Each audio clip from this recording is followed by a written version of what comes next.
Welcome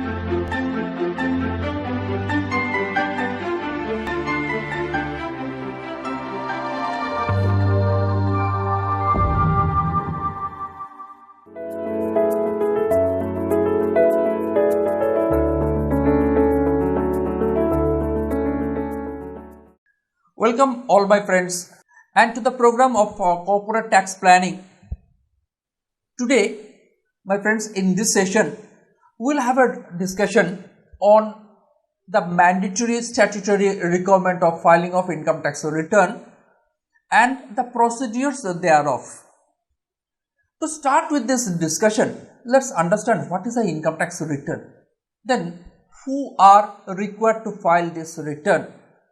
Then third, why the return need to be filed? Fourth, what are the process and procedures? Fifth, whether there is any possibility to change, to amend, to include or delete whatever I have already included, that means the modifications, whether this is possible or not. And then finally, if I fail to do that, what are the steps that the authority may initiate against me for the purposes of non-filing of such return? So let's start with the beginning. Let's understand what is the income tax return. Return is a statement with giving details of all my income that I have earned during the year. So might be I am earning income from salary or from house property or from business profession and gains. Then capital gains, other sources. So any of the category of income, first need to understand what is the total income thereof. Then how much deduction I am claiming, how much deduction I am eligible, and the deductions that are eligible, like I made some donations for which I am eligible to get a deduction under 80G. I contributed some amount to certain medical insurance scheme for myself as well as my family members, dependent family members, for which I am eligible to get a deduction under section 80D, DD, DDA, all these sections. So whichever, or if it is a company, if it is a corporate, then the corporate has set up a new manufacturing plant at a backward state or a backward district, eligible for a deduction under section 80IA or 80IB, something that like. So the total income reduced by the deductions, reduced by the claims, becomes my taxable income. On the taxable income, the income tax liability is calculated based on the rate applicable. What is rate applicable? Like if it is a business income from business, the rate is 30%. And if the same company earns a dividend from a domestic company, that means Unilever Limited getting a dividend from ITC Limited, the tax for the recipient becomes a lower rate or a zero rate, and all put together the net tax liability that's determined, right, now need to be deposited to the government account. In our two earlier session, we have discussed about advance payment of tax. We also had discussed about the concept of TDS, tax deduction at source. These two ultimately results into a payment of taxes to the government account. After all these things, if anything remains, any balance amount remains, the balance amount to be deposited by the recipient of the money, by the assessee, to the central government account called as self-assessment tax payment. Once all these payments are being made, that means your tax liability just equals with your tax payment. Now you need to submit a return, a detailed statement showing all income, all deduction, all liability and all payment in one piece of paper or a multiple piece of paper. That's called income tax return. Section 139 of the Income Tax Act, subsection 1, it says, it makes a mandatory that every person who has a total income that exceeds the exemption limit, that means if my exemption limit is more than 2,50,000 and if my income is say 5 lakhs, I am mandatorily required to furnish an income tax return within the due date. Now, what is the due date? The due date is different for different category of assessees. Like for the individuals, it is somewhere in the month of June, sometime in month of July. It depends on the notification issued by the government. For the companies who require to get their accounts audited by the chartered accountant under section 44AB of the Income Tax Act, called as tax audit, then it is 30th of September. Again, companies whose accounts is audited and they are also subject to transfer pricing audit, then 30th of November. Different due dates are there. But today, right now, we will be discussing only on the idea that if it is a partnership firm, if it is a company, whether their accounts needs to be audited or not. If it is an ordinary, normal individual, a salaried employee whose accounts need not to be audited, it depends on the situation. The due date always becomes different. That sometimes undergo changes because of the government notifications, but by and large it starts from 30th of June and ends by 30th of November. By 30th of November, all the returns on a time to time is getting submitted. Now, what's been told in the law, in the statute? The statute says that a return has to be submitted by, in case of individual, then the individual himself or herself has to submit it. In case of a company, the managing director or a director authorized need to be submitted, because today everything is absolutely online, everything is digitally signed, everything is a PAN based, and a digital signature should be of that person who is in case of individual, the individual concerned. In case of a firm, the managing partner of the firm. In case of a company, the managing director of the company need to sign the return. There may be a question that if a company or a business, or if there is an individual who is carrying out a business suffering with a loss, like I am an individual and I am in my business, I have suffered loss. This year there is no profit, I have suffered a loss. Till I require to file an income tax return, because everybody says income tax arises if there is an income. If there is a loss to an individual or to a company, do they require to file a return?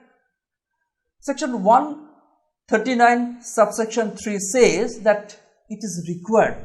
Why?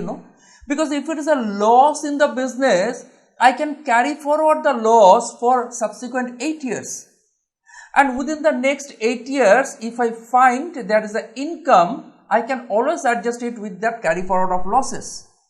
So, this entire opportunity of adjustment of the carry forward is only possible if I file a return.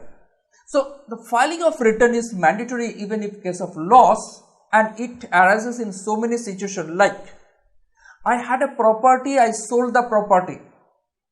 The capital gains has been computed in such a way, due to the indexation, I ultimately land up into a situation of a loss, computed business loss or a capital gains loss.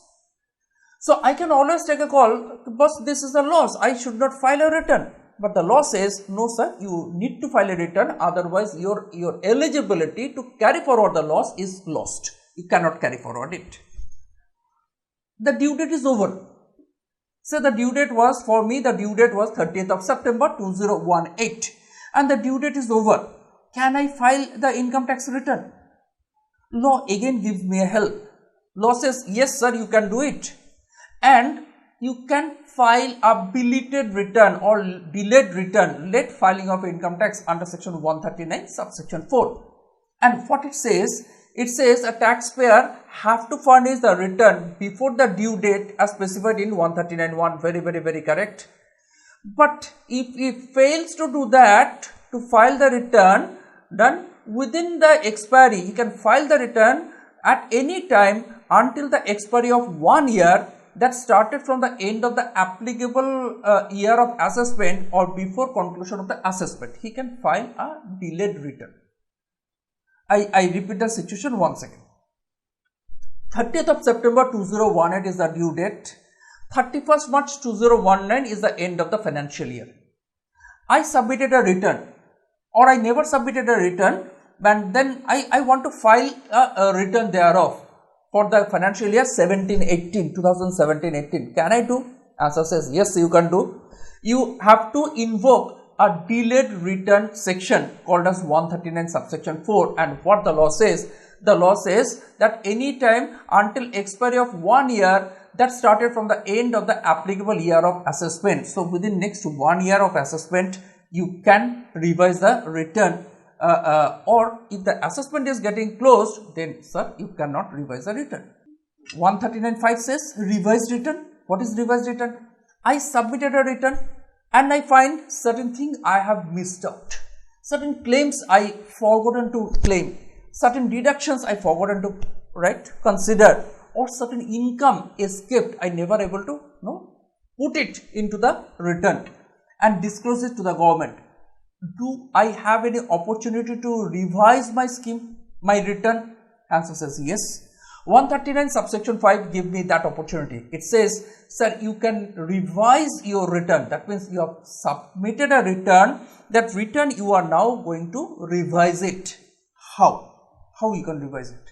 The law says no problem, sir. You invoke your original return and then make the changes, but there is only one part. The part is the time limit, right? What it says?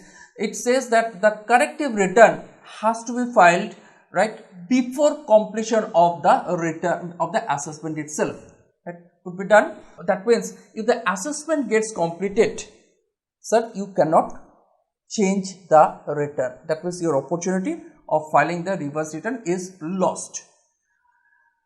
There may be a situation where the return is defective. That means something wrong, something incorrect thing, defective. It's not properly signed. It is not proper things being incorporated, and the assessing officer has given you an intimation telling that within 10 days or within 15 days maximum, you rectify the defect. And if you do not rectify the defect, we will understand that you are not interested in filing the return. If you now rectify the return that you have already submitted and place a proper correct return, is covered under section 139 subsection 9, and that shows that it's a correction of a defective return. There may be only one or two situations that remains in our discussion for this particular session. Number of forms are there: ITR 1, ITR 2, ITR 4, 5. Applicable to different category of assessees, different types. Like ITR 1 is very common form, commonly used by the common person, where you have got salary, house property, and some amount of capital gains or other sources, interest income. And ITR 2, 3, 4 are applicable as the case may be from time to time for different category of assessees. Very, very correct. There is only one issue that remains today with all of us for discussion. If the assessing officer find that the assessee is liable for filing of return statutorily, but he has not filed, the assessing officer may call upon by issuing a notice telling him that you please file a return. The assessee is now statutorily required to file the return. That also is a filing of return under the provisions of Income Tax Act. So my friends, towards conclusion of this session, what I like to say, that return is basically a summary of all my income, deduction, net liability, payment, everything, put it into one bowl, and the starting point of the assessment and appeal examination on the part of the department.